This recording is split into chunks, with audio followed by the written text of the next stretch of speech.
Si demain, vous avez une suppression instantanée de la totalité des ordinateurs dans le monde, l'économie s'effondre. Pas un peu, beaucoup. Donc vous n'avez plus de problème de foncier. C'est une bonne nouvelle. Donc, aujourd'hui, vous avez un système qui est devenu totalement interconnecté et dans lequel le détricoter pour le rendre résilient, durable, etc., est devenu extrêmement compliqué. Extrêmement compliqué.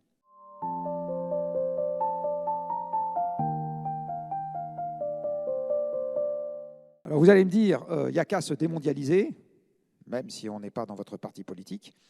Alors ça ne serait pas si simple aujourd'hui, parce que l'accès aux ressources partout sur Terre a fait que les objets que nous fabriquons sont devenus considérablement plus complexes qu'avant, et il ne serait pas possible instantanément aujourd'hui de les refabriquer de manière simple. Prenons l'exemple de n'importe un emballage, par exemple. Prenez une brique de lait. Dans l'ancien temps, le lait, c'était des récipients en aluminium ou en verre qu'on lavait, etc. Aujourd'hui, la brique de lait que vous achetez à la Migros, eh bien, c'est un truc feuilleté, composite, etc., avec des composants qui viennent d'un peu partout, dont du pétrole. Et d'une manière générale, et si demain matin, on devait de nouveau distribuer le lait dans des bouteilles en verre, ça ne serait pas simple à organiser du jour au lendemain. Donc, on a totalement complexifié le monde grâce à cette mondialisation, et ça s'incarne ici dans le nombre d'éléments du tableau périodique des éléments. Là, vous savez, le tableau où il y a tout, le fer, le chrome, l'aluminium, le silicium, le bore, le manganèse, etc. Le nombre d'éléments qui étaient nécessaires pour fabriquer la totalité des objets qu'on pouvait trouver à une époque donnée. Alors, vous voyez, en 1800, je vais prendre 1800 parce que c'est le début de la révolution industrielle, eh bien, pour fabriquer la totalité des objets qu'on peut trouver dans le monde à ce moment-là, vous avez besoin de 9 éléments, d'accord, que je vais vous nommer. Vous avez déjà à l'époque le cobalt et le manganèse, vous avez le carbone, vous avez le calcium, vous avez le plomb, vous avez le zinc, vous avez le fer, le cuivre et l'étain. Et avec ça, l'industrie fabrique tout. Et bien évidemment, tout est recyclable, parce que le fer, il n'est pas allié avec tout un tas de trucs. C'est du fer, quoi, bête et méchant. Donc avec du fer, vous refaites du fer, ce n'est pas un problème. Et puis vous voyez, en 2000, en gros, la totalité des éléments du tableau périodique sont utilisés pour faire tourner l'industrie. Et maintenant, c'est pire que ça, tous les éléments sont interdépendants les uns des autres. Et je vais vous donner un exemple que je trouve très rigolo. Qui dans cette salle sait ce que c'est que l'hélium? L'hélium. Alors, vous le connaissez. Qui dans cette salle sait que ça sert à autre chose qu'à gonfler des ballons? Alors, ça sert à gonfler des ballons, ok.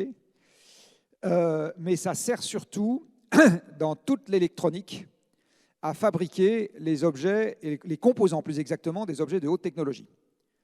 On s'en sert, parce que comme c'est un gaz rare qui ne s'associe à rien, on s'en sert pour purifier des surfaces qui ont besoin d'être très pures, et on s'en sert pour fabriquer les semi-conducteurs, les fibres optiques, etc. Donc en fait, tous les téléphones que vous avez sur vous, et tout le réseau de télécom qui permet à ces téléphones de fonctionner et de communiquer les uns avec les autres, à un moment ou à un autre, les composants qui le font fonctionner ont eu besoin d'hélium pour être fabriqués. Est-ce que vous savez où on trouve l'hélium? Qui sait où on trouve l'hélium dans la salle? Pardon? Non, pas dans l'air. Dans les gisements de gaz, absolument. Parce que l'hélium, c'est les noyaux d'hélium, c'est 2 protons, 2 neutrons, c'est les particules alpha qui sont dégagées par la radioactivité naturelle de certaines roches dans le sous-sol. Et donc, quand cette radioactivité a lieu, les particules alpha s'en vont, deviennent des atomes d'hélium, migrent dans la couche, migrent dans le sous-sol et vont de temps en temps se concentrer dans des gisements de gaz. Et un des fournisseurs d'hélium dans le monde, par exemple, s'appelle Gazprom. Fin des énergies fossiles, fin de l'hélium. Parce qu'on ne va pas aller creuser dans des gisements de gaz juste pour sortir l'hélium et on remettre le gaz dans le gisement de gaz. Donc fin des smartphones. Ah.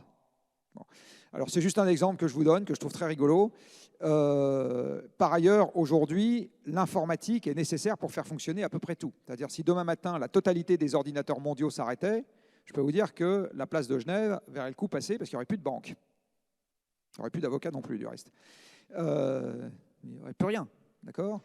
Il n'y aurait plus de banque, plus d'avocats, plus de communication, parce que toutes les communications aujourd'hui sont faites avec de l'électronique. Donc si demain, vous avez une suppression instantanée de la totalité des ordinateurs dans le monde, l'économie s'effondre. Pas un peu, beaucoup. Donc vous n'avez plus de problème de foncier. Ça, c'est une bonne nouvelle. Donc, votre foncier, la valeur de votre foncier dépend de l'hélium, souvenez-vous-en. Donc aujourd'hui, vous avez un système qui est devenu totalement interconnecté et dans lequel le détricoter pour le rendre résilient, durable, etc., est devenu extrêmement compliqué. Extrêmement compliqué. Et retenez bien, j'insiste là-dessus, le fait que l'économie genevoise est la partie émergée de cet iceberg, ou fait partie de la partie émergée de cet iceberg, qui est l'économie des services, qui profite de cette machinerie industrielle mondiale considérable et alimentée par les énergies fossiles. Donc l'avocat genevois, il est aussi sale que le mineur de charbon chinois. Aussi propre, mais aussi sale. D'accord ? Et le consultant parisien, pareil. Hein. D'accord ? On est interconnectés dans ce vaste système. Alors, ceci va avec cela quand on essaye d'avoir la traduction économique de ce que je viens de vous raconter. Ici, j'ai une courbe dans laquelle chaque point représente une année entre 1965 et 2023, en haut à droite. Donc les points rouges suivent l'ordre chronologique. Hein, vous partez en bas à gauche, 65, puis pof, vous montez 2023. Et pour chaque année, vous avez sur l'axe horizontal représenté la quantité totale d'énergie qui est utilisée dans le monde, et sur l'axe vertical, le PIB mondial. Et ce que vous voyez, c'est que ces points, chronologiquement, décrivent une droite parfaite, quasi parfaite. Dit autrement, la taille de l'économie mondiale exprimée en argent est aussi grosse que la quantité d'énergie, c'est-à-dire la quantité de machines qui fonctionnent dans le monde. C'est ça que dit ce graphique. Dit autrement, ce que vous dit ce graphique, c'est que l'économie mondiale est aussi grosse que la quantité d'énergie qu'on utilise. Poursuivons le raisonnement. Si demain matin, la quantité d'énergie qu'on utilise est beaucoup plus faible parce que les énergies décarbonées ne peuvent pas substituer la totalité des énergies fossiles, eh bien l'économie mondiale se contractera. Qu'est-ce qui reste de la pression foncière genevoise dans un monde dans lequel l'évolution normale, c'est que l'économie mondiale se contracte? Je ne sais pas. Je ne sais pas. Voilà. Mais en tout cas, pour le moment, l'économie mondiale s'est dilatée, mais ça ne va pas durer indéfiniment. Ça durera aussi longtemps que les flux physiques qui lui permettent de se dilater seront là.